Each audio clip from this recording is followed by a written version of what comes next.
Bien, buenas noches, jóvenes. Estamos entonces empezando la teoría número 5. El tema a tratar para esta teoría es sobre parásitos que afectan el tracto gastrointestinal, la primera parte. Recuerden que en las sesiones anteriores se ha trabajado y se ha observado que los parásitos encuentran diferentes ubicaciones de donde aprovechar para poder reproducirse, para poder desarrollar, ¿no? Para poderse alimentar. En este momento entonces vamos a trabajar a este grupo de parásitos del tracto gastrointestinal.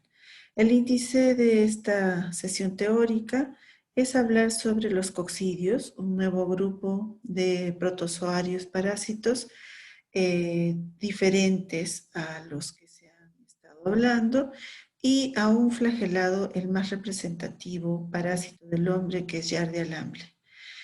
Vamos a hablar de ellos, las generalidades, el ciclo de vida, un poco de epidemiología, patogenia, sintomatología, diagnóstico y prevención.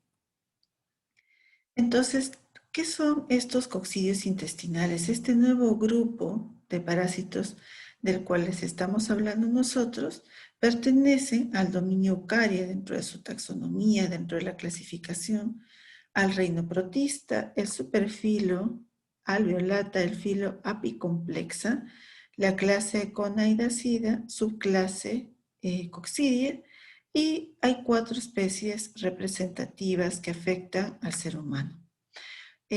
¿Por qué se les clasifica dentro de este grupo? Por una estructura característica que poseen ellas dentro de sus estructuras, ¿no? Que viene a ser este conoide o complejo apical característico que les sirve justamente para poder penetrar a la célula epitelial. Este complejo apical secreta numerosas moléculas que son indispensables, como dice acá, para el reconocimiento, la adherencia y la invasión de los esporozoitos y de los merozoitos a la célula blanco. En este caso, sus células blancos van a ser las células epiteliales. Entonces, se les define como organismos unicelulares, son eucariotas y son heterótrofos. Además, presentan ciclos monoxenos. Ya sabemos cuál es la definición de un ciclo monoxeno. Es un ciclo que presenta un solo hospedero. Entonces van a ser intracelulares obligados en la mayor parte de su ciclo biológico, y estos protozoos apicomplexa, que son importantes justamente por la patología que desarrollan en el ser humano, pertenecen a la subclase Coccidia. Dentro de este grupo también podemos hablar que está incluido, por ejemplo, Toxoplasma y Plasmodium. También son otro grupo de coccidios, pero su ubicación, donde se desarrollan, es diferente a este grupo que es específicamente del intestino. El primer representante entonces del que vamos a trabajar hoy día es de Cryptosporidium. Cryptosporidium, como ustedes observan en este recuadro, presenta diferentes tipos de huéspedes naturales. No, el humano no es el único huésped, ni tampoco Cryptosporidium parvum o hominis son los únicos que existen.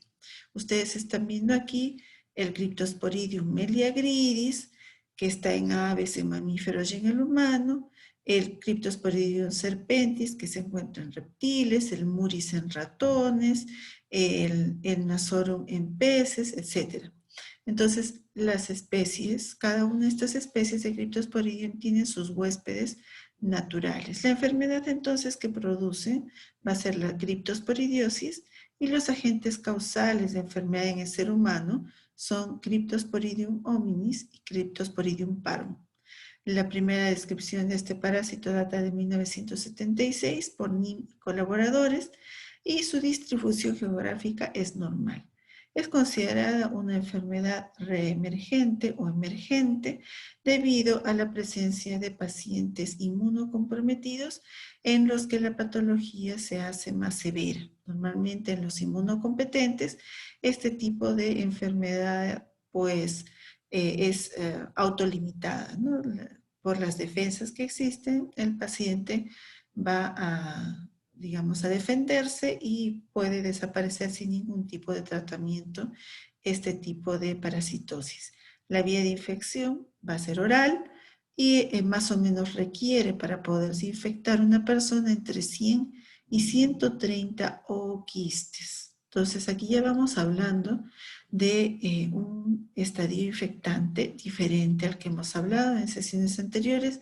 Hemos estado hablando de quistes, de prequistes o de trofozoitos.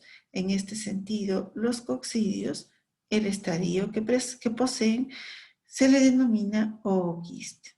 El mecanismo de transmisión viene a ser la ingesta de agua y de alimentos contaminados con estos ooquistes maduros. ¿Cuándo se les llama a estos ooquistes maduros? Cuando poseen adentro de su estructura los esporozoitos, sus esporoquistes y sus esporozoitos. Este Cryptosporidium, como muchos de estos coccidios, es resistente al cloro. Por lo tanto, en el proceso de tratamiento del agua, podría no poderse evitar la presencia de ellos en un agua potable, porque el cloro no los elimina. Recuerden que el tratamiento de agua acá en el Perú, en Sedapal, es por pozas de sedimentación. El agua va pasando por diversas pozas, separando, digamos así, lo que son los contaminantes por sedimentación. El último proceso es el tratamiento con el cloro, y estamos diciendo de que el cloro no mata a Cryptosporidium. La importancia de esta enfermedad es la diarrea crónica que producen los pacientes con SIDA. Llámese una diarrea crónica a aquel paciente que ha tenido la diarrea por Cryptosporidium y que ha superado, digamos así, no ha muerto frente a esta parasitosis, y entonces podría reinfectarse y desarrollar o continuar una enfermedad también en forma crónica. Y también el otro grupo, digamos que donde se presenta una alta prevalencia, van a ser en los niños. Este grupo etario también es ampliamente afectado por este parásito. ¿Qué vemos nosotros en su ciclo biológico? Básicamente, Cryptosporidium presenta una contaminación por vía oral a través de agua y de alimentos contaminados con los ooquistes. Cuando hablamos nosotros de Cryptosporidium, no podemos hablar de que sea un ooquiste maduro o ooquiste inmaduro, porque este ooquiste presenta dentro de su estructura, como ustedes pueden observar aquí, los esporozoitos, ¿no? Ya inmediatamente es eliminado en las heces. Este ooquiste es infectante. Entonces, podría producirse reinfecciones, ¿no? Frente a una mala higiene de la persona, podría reinfectarse, o ahorita que veamos el ciclo biológico vamos a poder explicar la otra vía de hiperinfección, ¿no? De reinfección.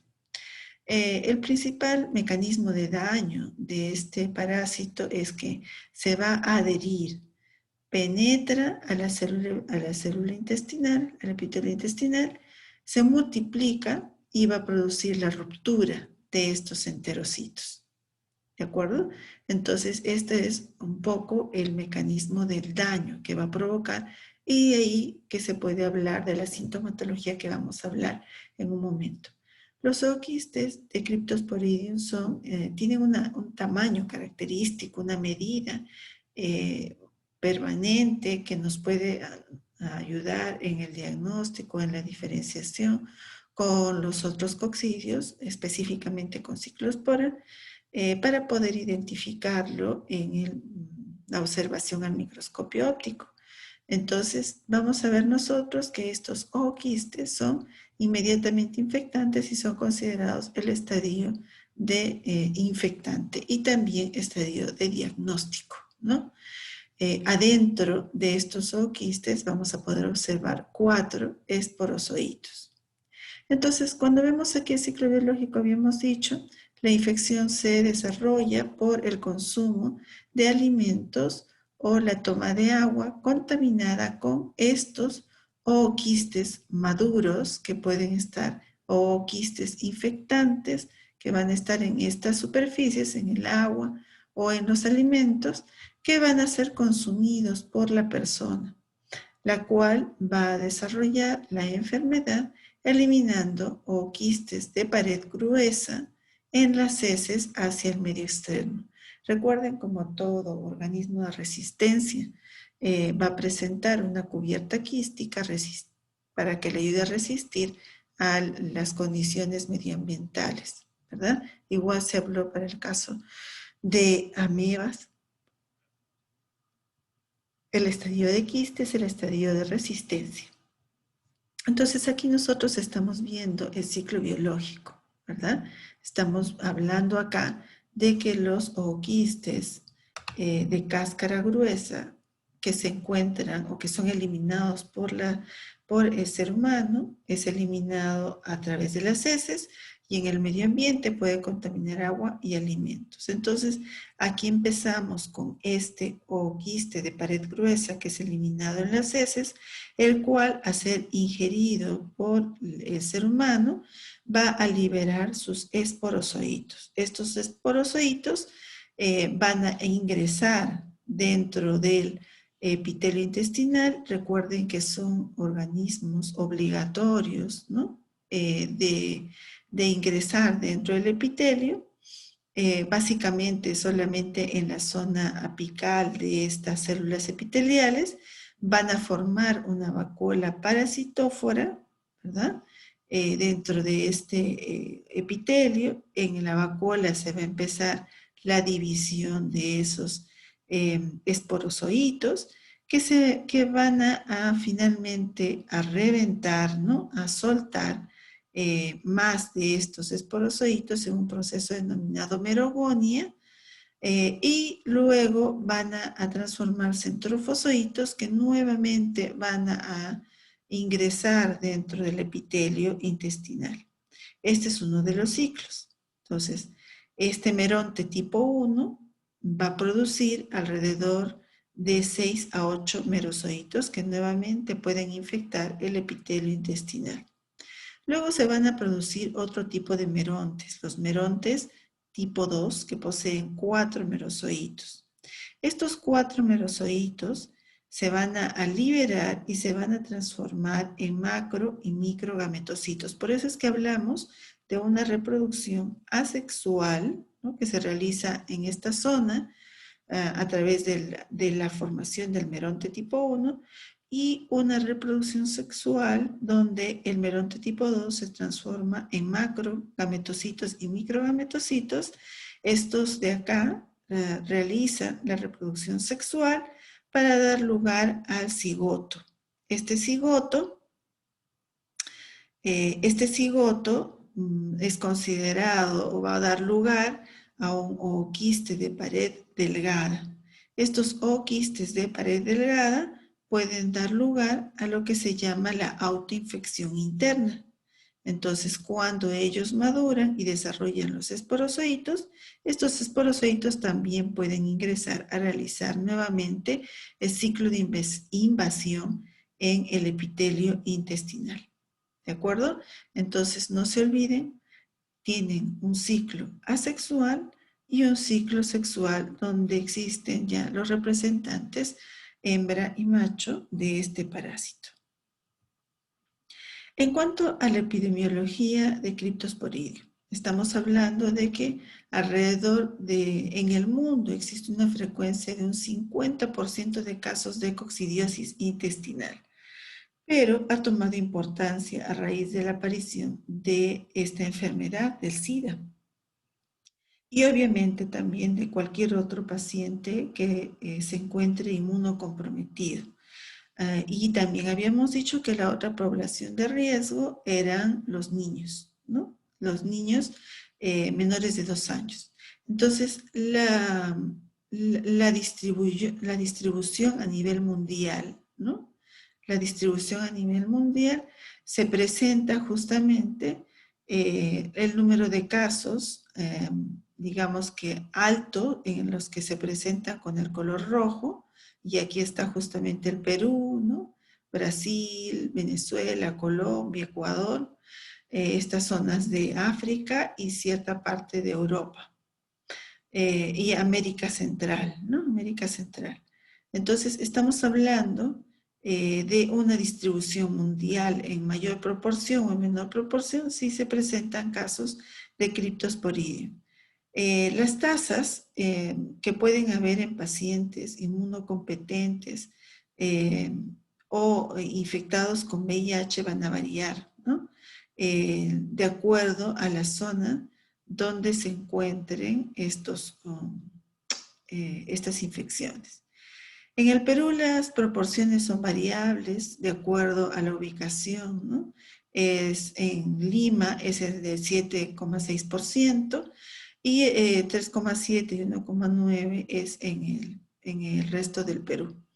Entonces estamos viendo de Cryptosporidium en este momento lo que es la patogenia. ¿Dónde se ubica o dónde se localiza principalmente Cryptosporidium?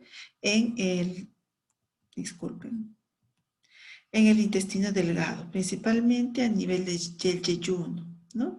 ¿Se puede llegar a diseminar? Sí, a la faringe, al esófago, a los pulmones, pero la principal patogenia que produce este coccidio va a ser el acortamiento de las microvellosidades, ¿no? La destrucción debido justamente a esta implantación dentro de las células epiteliales, cerca de las microvellosidades, ¿no? Entonces, al establecerse en esta zona es que produce la destrucción y atrofias de las criptas de estas células. Como es un parásito intracelular obligado, es que produce justamente esta destrucción a nivel de las microvellosidades. Pero es intracelular, pero extracitoplasmático, que significa que no va a llegar a meterse o a invadir el citoplasma celular, solamente se ubica en la parte apical de la célula, donde están las células epiteliales y por eso producen ese acortamiento de las microvellosidades, lo cual obviamente va a provocar las diarreas y además una mala absorción de los alimentos. Entonces, ellos no se ubican en esta superficie solo, sino se envuelven o se meten o forman una vacuola llamada vacuola parasitófora, que es donde ellos se siguen reproduciendo, ¿no? Como lo que hemos visto antes en su ciclo biológico. Por esta destrucción van a provocar obviamente una alteración en la destrucción, en la absorción de sodio, de agua, y además un incremento en la secreción de otro ion que es el cloro, provocando entonces esta destrucción un síndrome de mala absorción y una permeabilidad intestinal anormal con una notoria o llamativa disminución de la absorción de la vitamina B12.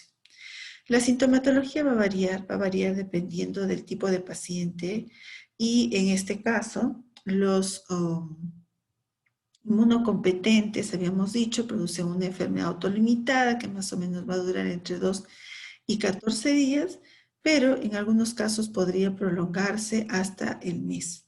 Es una diarrea acuosa, ocasionalmente explosiva, fétida, con muchas veces vómitos, anorexias y pérdida de peso justamente por esta destrucción de las vellosidades. En menores de 2 años el cuadro es severo, ¿sí? Pueden producir o eliminan heces con mocos, hay un desequilibrio electrolítico, por la dificultad o la disminución de la absorción, hay un proceso de retardo del crecimiento.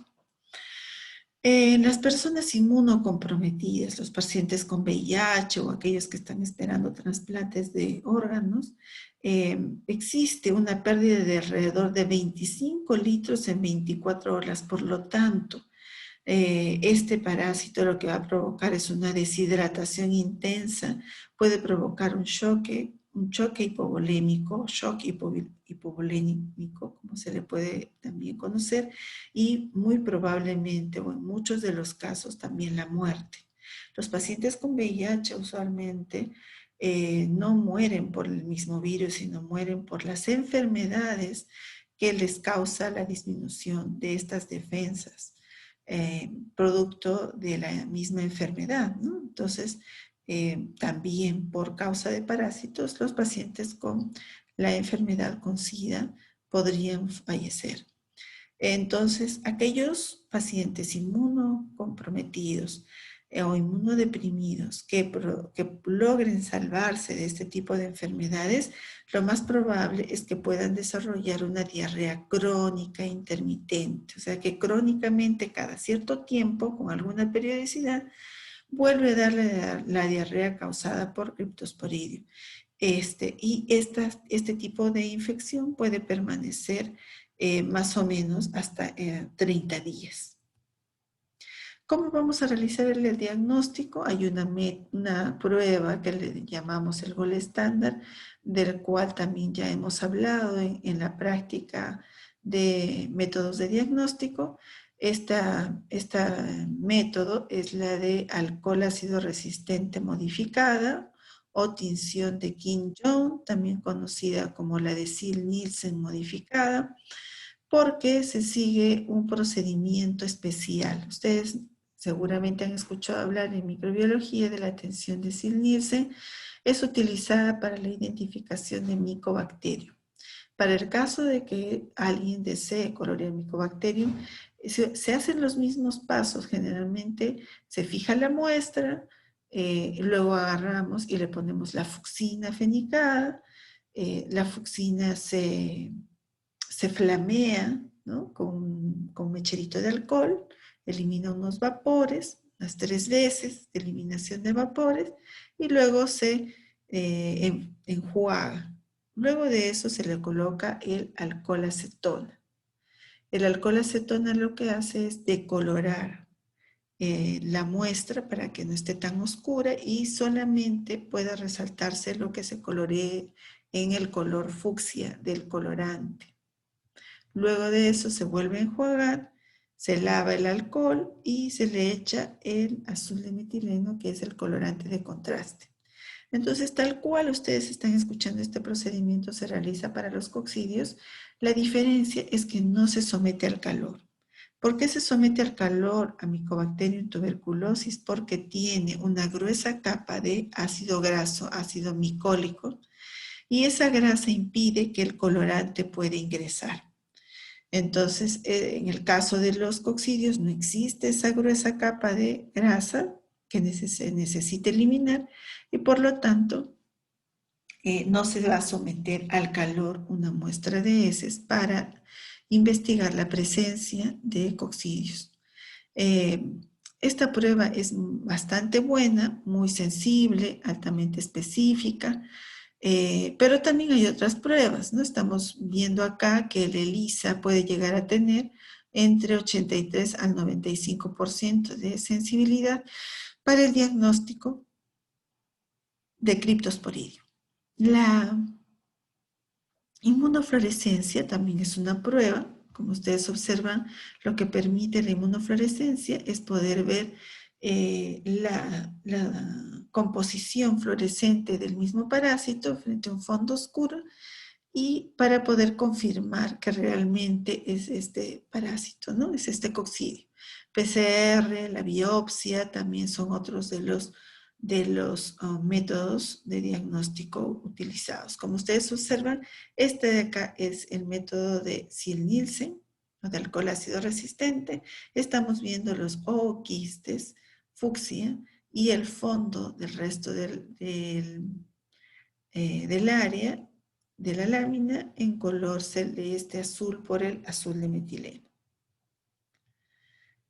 ¿Cómo podemos prevenir este tipo de parasitosis? Primero, como en todas, la transmisión fecal-oral, lavarse las manos, una buena distribución de las excretas, el saneamiento ambiental, poner agua y tener agua y desagüe, ¿no? Lo que es la higiene personal y de los alimentos. Entonces, esto es muy importante para evitar, miren, no solamente parasitosis, sino también enfermedades causadas por virus. El tratamiento. Un tratamiento efectivo para Cryptosporidium no existe. Se puede intentar ver con la natazosanida o la paramomicina, pero realmente ellas hasta el momento lo que hacen es disminuir la frecuencia de deposiciones y esto evita justamente choque hipovolémico si es que fuera un paciente inmunocomprometido, ¿no? Con SIDA, etc. El siguiente parásito del que vamos a hablar es de ciclospora. La ciclospora causa una enfermedad llamada ciclosporiasis. El agente causal es la Ciclospora cayetanensis. Como su nombre mismo lo indica, ustedes van a ir entendiendo que se realizó la investigación y el descubrimiento de este parásito en la Universidad Cayetano Heredia.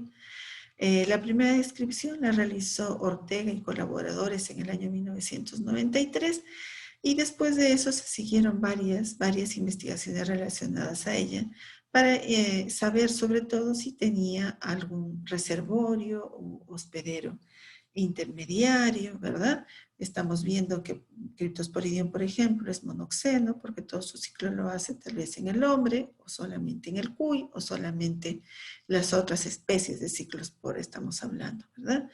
Entonces, su distribución geográfica es básicamente de ciclospora en los países en vías de desarrollo. Además, Europa, África, Australia y Asia también tienen una frecuencia, digamos, algo llamativa, ¿no? Entonces, vemos que la infección de ciclospora va a ser oral y el mecanismo, igual que en el caso de Cryptosporidium, la ingesta de alimentos o agua contaminada con quistes maduros. La diferencia es que en el inicio de la investigación de ciclospora se hablaba justamente de los berries, ¿no? Fresas, pues, se siembran al ras del piso, ¿no? Y que si hubiera algún tipo de contaminación fecal en el agua, podría estar contaminada la superficie de estos frutos. Entonces, ingesta de alimentos o agua contaminada con los ooquistes maduros. En este caso, para ciclospora, si nosotros hablamos, es lo mismo decir un ooquiste maduro o un ooquiste infectante. Ciclospora necesita caer al suelo, necesita caer al agua para desarrollar sus esporozoitos adentro de esos dos esporoquistes. Entonces, ese desarrollo se realiza en el medio externo. Entonces, cuando es eliminado en las heces, los zooquistes no poseen esporozoitos, eh, por lo tanto no son infectantes, no puede haber autoinfección, a diferencia de lo que sí pasaba con Cryptosporidium. En el caso de ciclospora, los zooquistes son infectantes cuando ya se encuentran en el medio externo, por lo tanto, la cantidad de ooquistes por campo que podemos encontrar en una muestra de heces es bastante menor en comparación con Cryptosporidium. Vamos a seguir en el transcurso de las siguientes diapositivas comparando mucho ciclospora con Cryptosporidium porque ustedes van a ver las siguientes imágenes y hay características resaltantes que permiten diferenciar a un género del otro. Su único hospedero es el humano, en el caso de ciclospora y ciclospora cayetanensis, obviamente, ¿no? Esta especie, porque hay otras especies, hay otros géneros de ciclospora, el hospedero es el humano. Su importancia radica también por la presencia de los pacientes inmunocomprometidos, llamémoslo así, con pacientes con SIDA, con pacientes con otro tipo de patologías que le disminuyan la inmunidad y en general se autolimita. Cuando estamos hablando entonces de ciclospora, hablamos justamente de su ciclo biológico. Su ciclo biológico se caracteriza por la ingestión de estos ooquistes esporulados. Estos ooquistes esporulados son los ooquistes que ya son infectantes. Pero vamos a resaltar algo. Recuerden que Cryptosporidium hablamos de que eran ooquistes que poseen de 4 a 6 micras. En el caso de Ciclospora, estamos hablando de ooquistes que poseen un tamaño, un diámetro de 8 a 10 micras. Su estadio infectante. ¿Y qué característica tienen estos ooquistes? Cuando están en heces, cuando recién van a salir al exterior, se llaman ooquistes no esporulados. Estos ooquistes no esporulados no son infectantes. O sea, si yo me comiera uno de estos, no desarrollo la enfermedad. Y cuando se realiza la esporulación, y esto es en el medio externo, entonces vamos a poder observar un ooquiste con 2 esporoquistes y cada esporoquiste con 2 esporozoitos. Este ooquiste maduro es el infectante. ¿Cuándo es que se transforma así?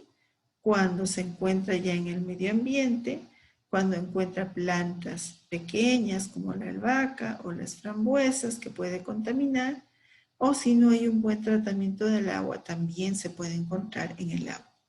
Entonces, una vez que es comido este ooquiste esporulado, se va a realizar el ciclo biológico de la misma forma en que hemos explicado para el caso de Cryptosporidium. Se realiza un ciclo sexual, un ciclo asexual, el ciclo sexual de Meronte 1, Meronte 2, el ciclo sexual de macrogametocitos, microgametocitos.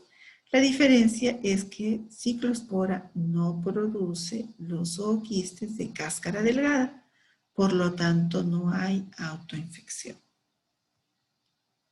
Como vemos aquí la epidemiología, pues en inmunocompetentes siempre va a existir un 41,6% más o menos de frecuencia de presencia de la enfermedad, y en los inmunocomprometidos en el 36%. Obviamente va a depender de la zona, ¿no? Ustedes están viendo acá los lugares en color anaranjado, son los lugares donde existe mayor número de casos de este parásito de ciclospora, y básicamente está asociado a lo que nosotros conocemos como diarrea del viajero, ¿no es cierto? Entonces estamos viendo que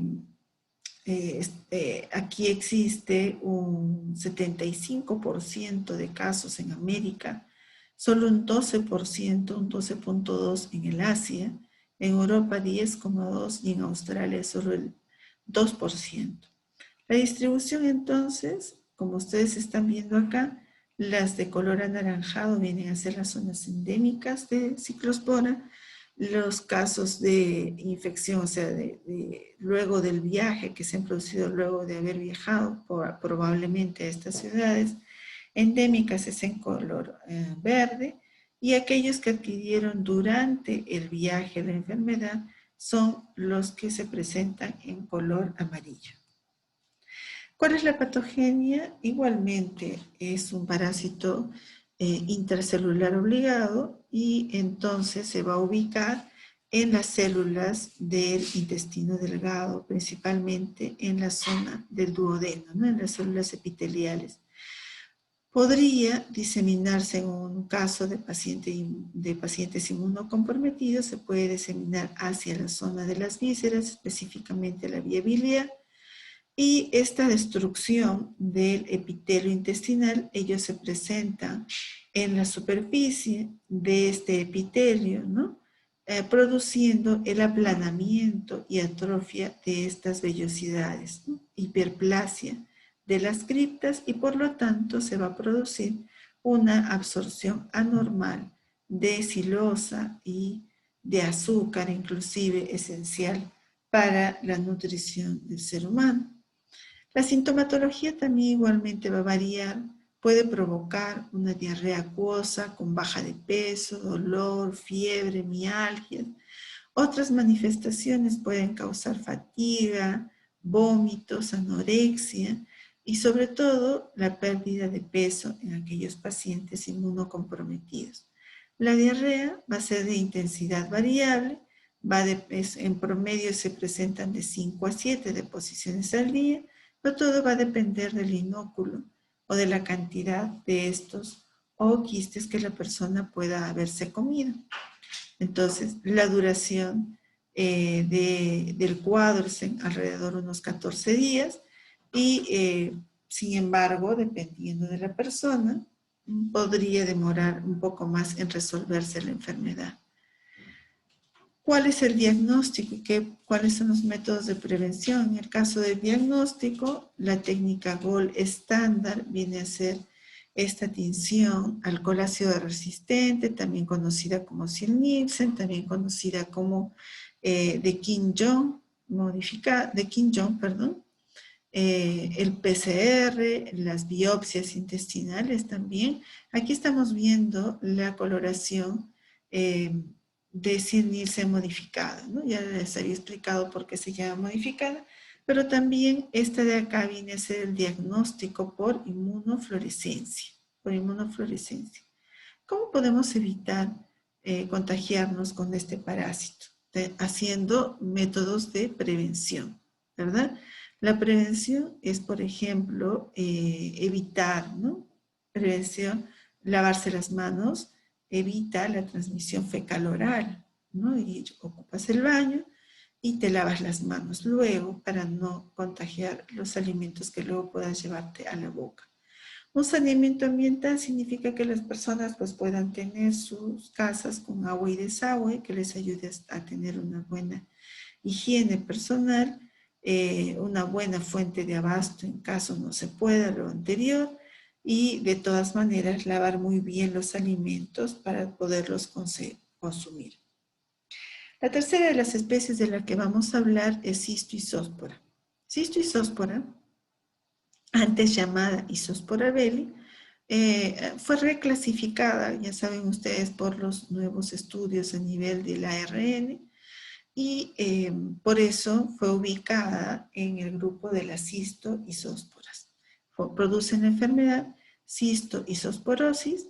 El agente causal, el que causa la enfermedad en el ser humano, es la Schistosospora belli, descrita en 1939, y su distribución, al igual que las otras, es mundial.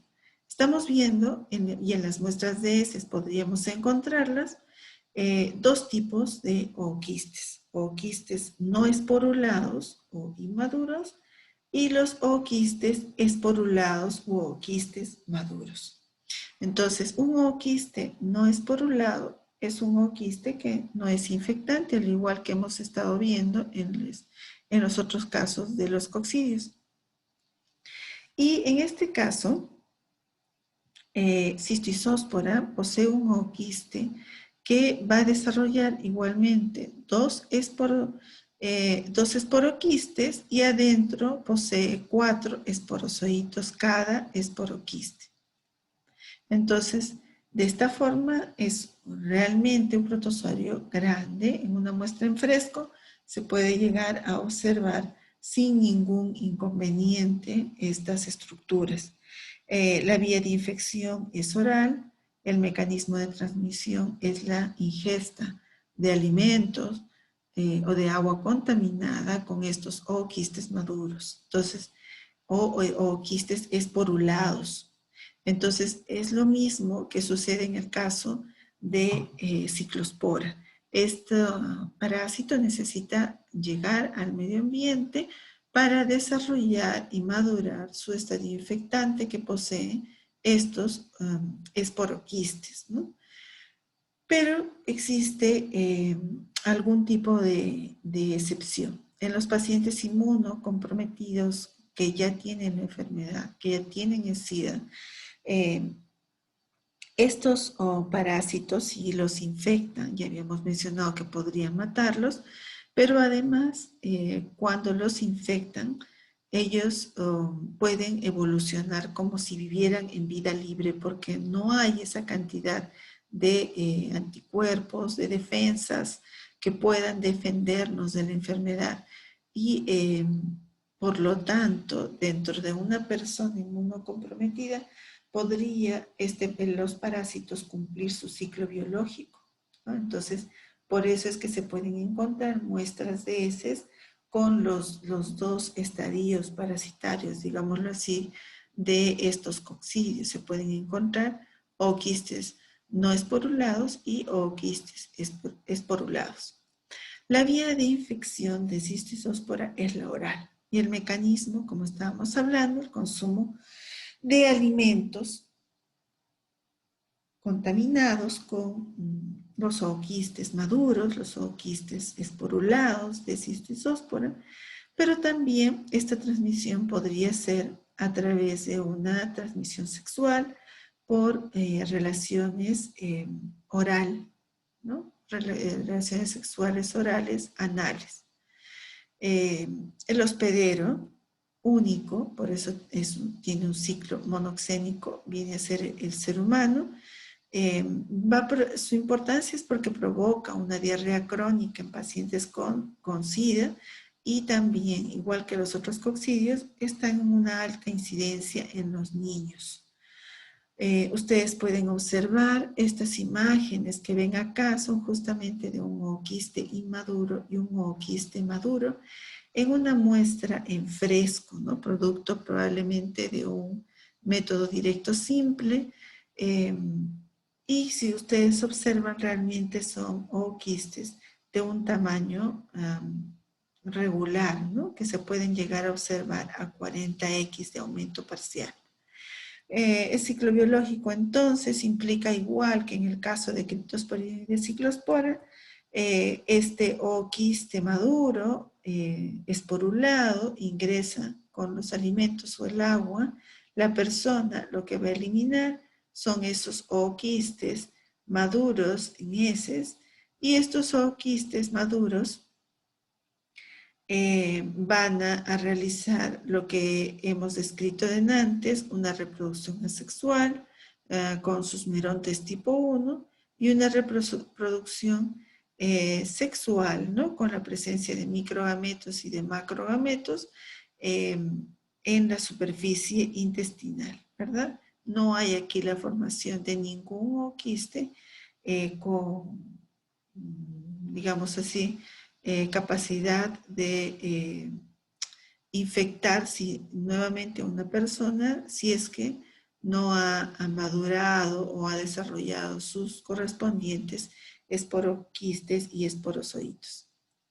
Entonces, este ooquiste es bastante grande, mide más o menos de 25 micras, 25 por 13 micras más o menos es su forma infectante. Los dos esporoquistes por cada esporoquiste son 4 esporozoitos, es característico justamente de este tipo de coccidios. Y el ooquiste requiere más o menos en el medio externo 24 horas para poder esporular o desarrollar su estadio de huevo. Para la epidemiología, existe una prevalencia entre 0,07% y 13,1% en pacientes inmunocompetentes con diarrea. Pero ya hemos hablado, este tipo de parasitosis o de diarreas por este tipo de parásito es autolimitada en pacientes que tienen justamente buenas defensas, ¿no? Por eso es que también se le llama oportunista, porque se aprovecha de los pacientes inmunocomprometidos. El porcentaje que se encuentra en Norteamérica de este coccidio es de 0,2 al 6%, en países centroamericanos 1,5%, en Sudamérica 1,8% y hasta 3,2%. Entonces, es bastante grande la prevalencia alrededor del mundo. La mayor prevalencia se encuentra en países en vías de desarrollo, ¿no? En vías de desarrollo, principalmente en el grupo de los niños. ¿Cuál es la localización? En el duodeno distal del intestino delgado y en el yeyuno proximal, y se caracterizan porque se ubican dentro de las células epiteliales Los otros hemos estado hablando que se ubican a nivel de la zona superior de la célula epitelial dentro de unas vacuolas parasitóforas, pues este parásito, la isospora, se ubica en el mismo citoplasma, no es extracitoplasmático, sino intracitoplasmático.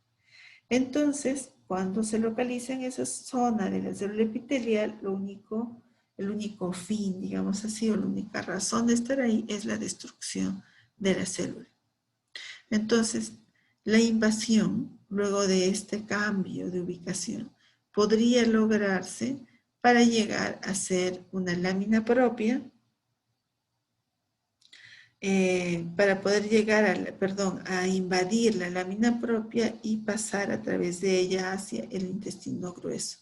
Se puede diseminar, ¿sí?, a diferentes órganos del cuerpo, ganglios linfáticos, mesentéricos, traqueobronquiales. Entonces, pueden producir el acortamiento o ausencia de microvellosidades con atrofia de la cripta, y etcétera. Existen muchas demostraciones, digamos así, de cómo se produce la infección, la invasión de este parásito en el caso del epitelio intestinal. La parasitosis de este tipo, que produce esta atrofia de la cripta, es una parasitosis cosmopolita y es endémica en regiones tropicales como el Haití, El Salvador y el Brasil. ¿Cuál es la sintomatología de cistiosóspora? Es un cuadro clínico de tipo lientérico, ¿no?, con meteorismo, náuseas, fiebre y malestar en general. En los niños, ¿no?, en las personas infectadas pueden causar también heces pastosas, puede agregarse hiporexia, pérdida importante de peso de 5 kilogramos a más, y su ubicación va a ser extraintestinal en pacientes con VIH y quienes desarrollan también enterocolitis por citomegalovirus. El diagnóstico, igual que las anteriores, va a ser la gold estándar, la mejor, la coloración de sílice modificada. La inmunofluorescencia, como ustedes observan, también es una excelente prueba para identificarlas, y la prueba de PCR, que prevenimos lo mismo que los otros. La transmisión orofecal o fecal-oral no debe haber, el mejoramiento y saneamiento del agua y de los desagües, y el tratamiento, y originalmente era el trimestoprim sulfamotoxazol. Hoy en día ya se ha dicho que hay mucha resistencia por la automedicación. Veremos qué nos dicen más tarde. El clotrimoxazol también es parte del tratamiento de elección para eliminar a cistiosóspora. Este de acá, el Giardia, es un grupo que obviamente no es parte de los coccidios, es el único flagelado representativo, y dependiendo, jóvenes, de la bibliografía que ustedes puedan encontrar, vamos a ver que se pueden encontrar como Giardia lamblia, como Giardia intestinalis, Giardia duodenalis. Todas son aceptadas de acuerdo a las fuentes bibliográficas de las cuales ustedes hayan sacado la información. La enfermedad es la giardiosis y la Giardia intestinalis es el agente causal.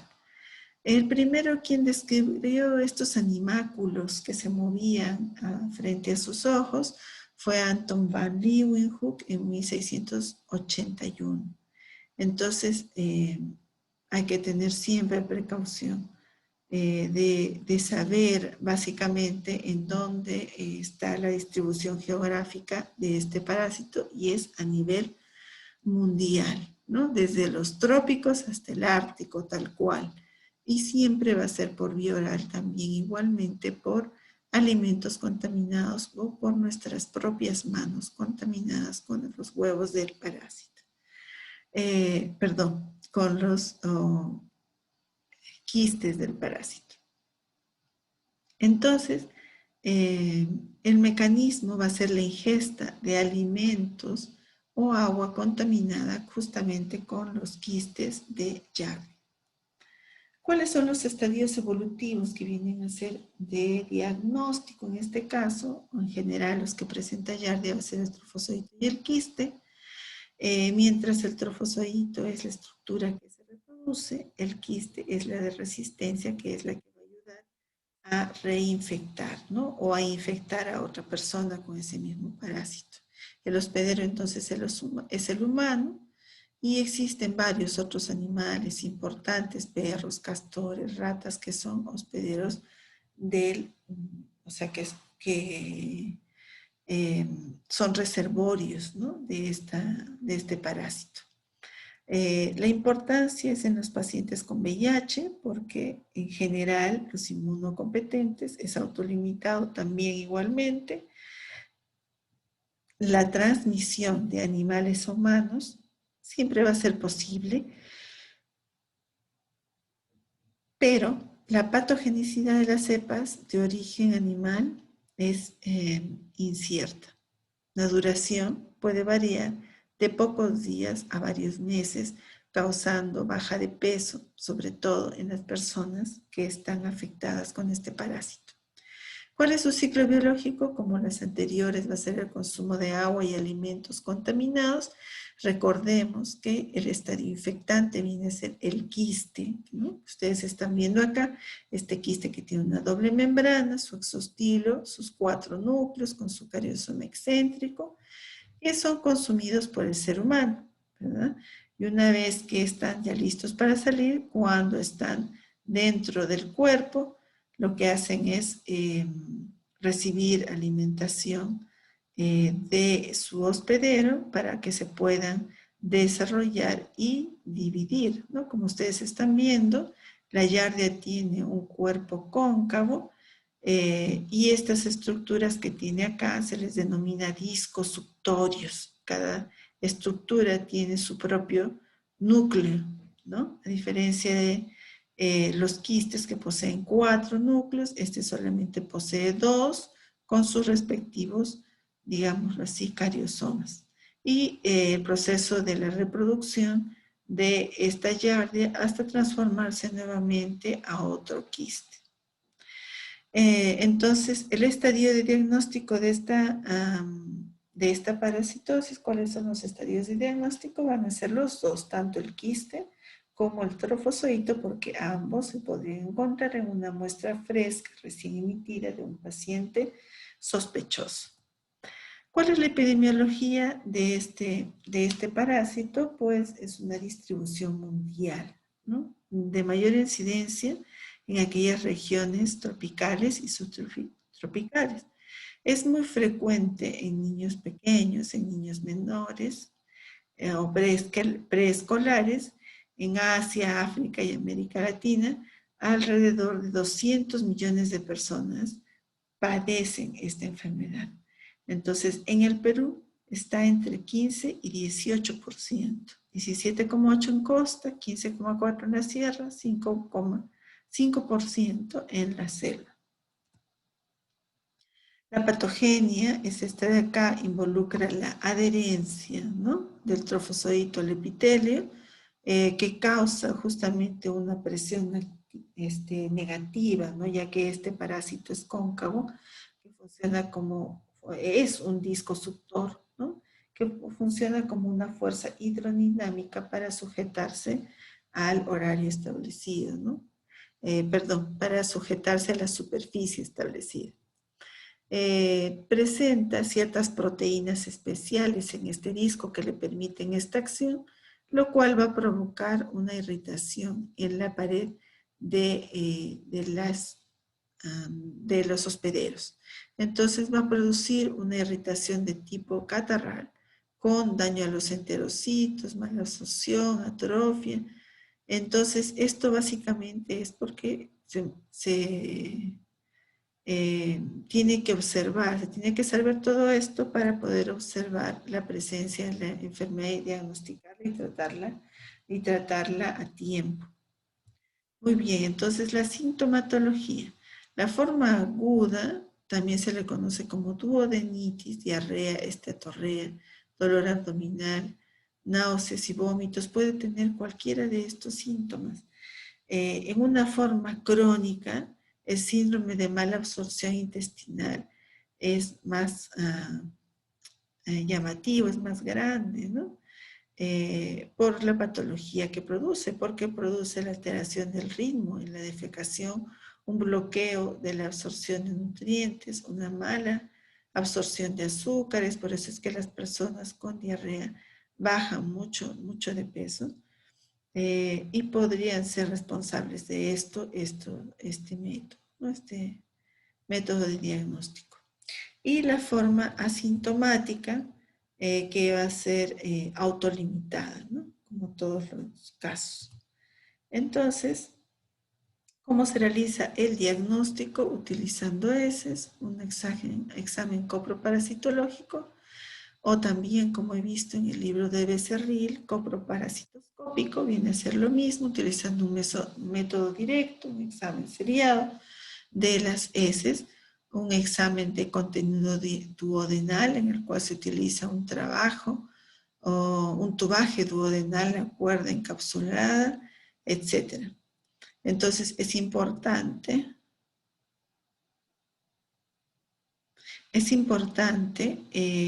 que se pueda estudiar bien cuáles son los métodos de diagnóstico que pues son más útiles, más sensibles para el diagnóstico de estas enfermedades.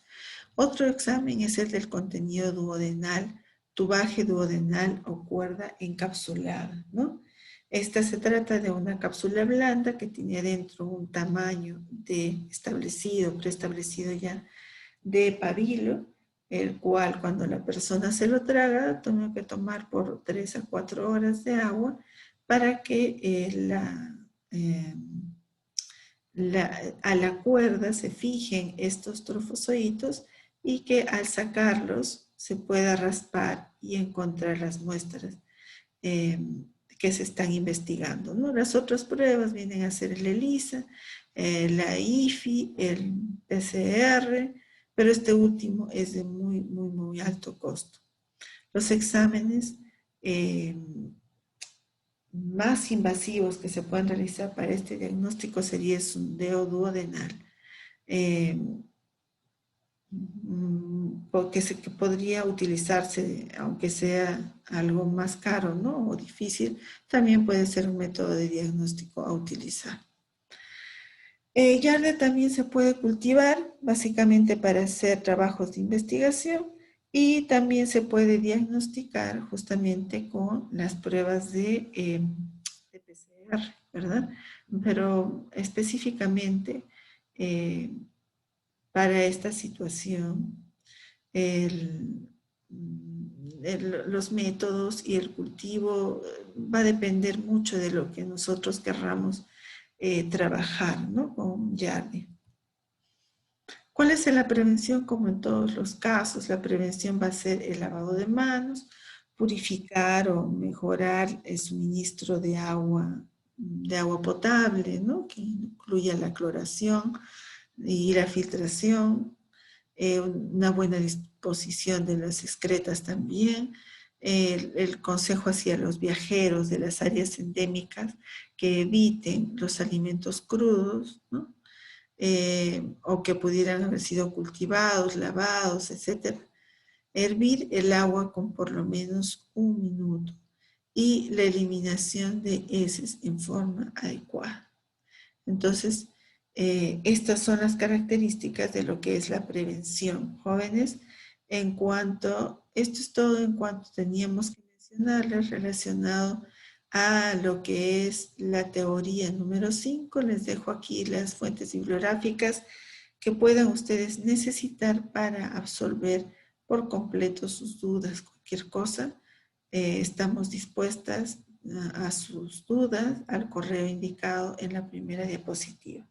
Quedamos con ustedes entonces hasta este momento de esta sesión y esperando encontrarlos nuevamente en la siguiente sesión. Atenta a todos ustedes, que les vaya muy bien y muchas gracias por la participación.